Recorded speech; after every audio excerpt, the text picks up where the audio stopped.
Let's talk about the MLS, just very, very quickly. We beat them 5-0. I don't think we can take too much from it. But I thought what was interesting was looking at Trossard as the number 8. And that's all I'm going to say on this game. You know, thought Jesus, great goal. Saka looked bright. Vieira was okay. By the way, I've liked Kivior in pre-season. I know he didn't really play I don't think he played at all. He came on against Barcelona, did okay. But I've liked Kivior in pre-season. I think he might have a real shout for playing that Zinchenko role. We saw he inverted against Nuremberg. But Trossard was in the 8 there. And the reason I mention it is because the Barcelona game, here we go. So this was the 11 when we played Barcelona. And again, he's backing Havertz in the 8. Rice was unavailable. Partey came back in. I think Partey was a player who, coming in, I think just reminded everyone how good he is and how much he settles us into our play. But more on that later. We can't sleep on him, can we? No, not at all. I mean, for in that game, progressive passes, and he won in 4 ground duels. Yeah. He was excellent. Again, it showed us what a good player he is. I think of the two, him and Rice, I think Rice, you could argue, is slightly better defensively. Yeah, I agree. But I think Partey, for what he offers us, particularly in progressive passing, breaking the lines, we saw evidence of just how good he was in that game. Also his physicality, of course. Yeah, he was fantastic. Now, what I found fascinating, we just talked about how, you know, okay, Jesus leads the press and Havertz would be there in the last game. Actually, they readdressed it, Arsenal, in this game, where it wasn't quite so man for man. It wasn't a super aggressive press, but there was a much better, if we just move Barcelona up the field a little bit, there was a more aggressive, God, it's hard to move them, here we go. There was a slightly, so not more aggressive, there was a slightly flatter, almost 5, like Ødegaard and Havertz were sort of up there with the front 5, and White, Saliba, Gabriel and Partey was almost as deep as the defenders. It was almost like 1-5 and then another 5.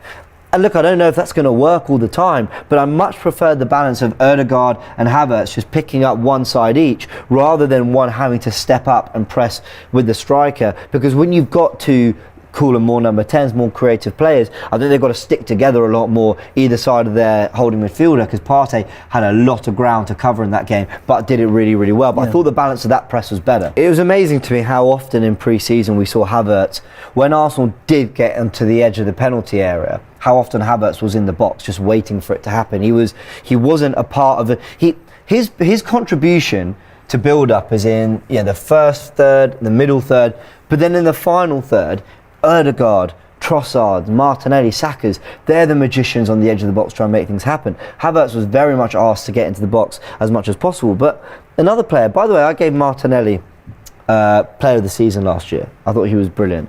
And I also thought that just his ability to dart in behind and give us that kind of one end. Think of the goal against Brighton away from home, one end of the pitch to the other.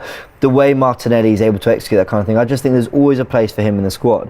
But when I just show you this about Trossard, forget the fact he just scored 3 goals, okay? That's obviously a reason to get him in the team as well. But if I just move the players up the pitch, what you've also got in this left space here of Jesus, Havertz and Trossard is Jesus, a striker who's played out wide before, Trossard, a wide player who's played in lots of central spaces before, and Havertz, who's playing as our number 8, but has largely played the last 3 years as a forward.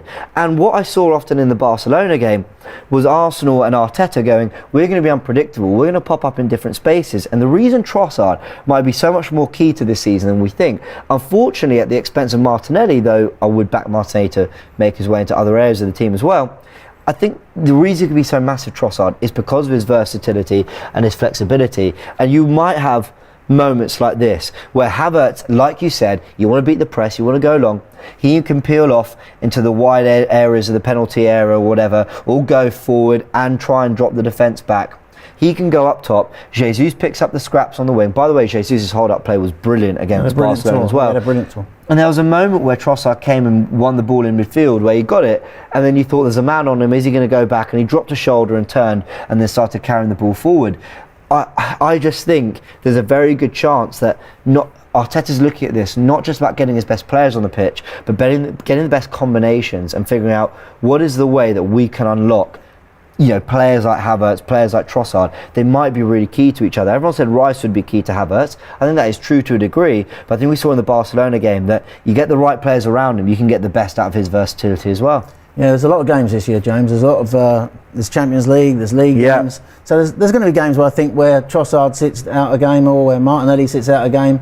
So I don't think there's anything wrong with that. Each player offers a different dynamic. Yeah. Trossard does offer a lot of versatility and flexibility, as you've just explained so brilliantly there. But the one thing you can't sleep on with Gabriel Martinelli, he does have that raw pace. He does. And he's a killer as well. And his goal scoring ability to run in from left to right, from out to in, like Saka, and score goals. So it gives him lots of solutions in games, depending on the opponent, depending on how we want to play. He can mix it up in games. I think it's good dynamic he's got there now.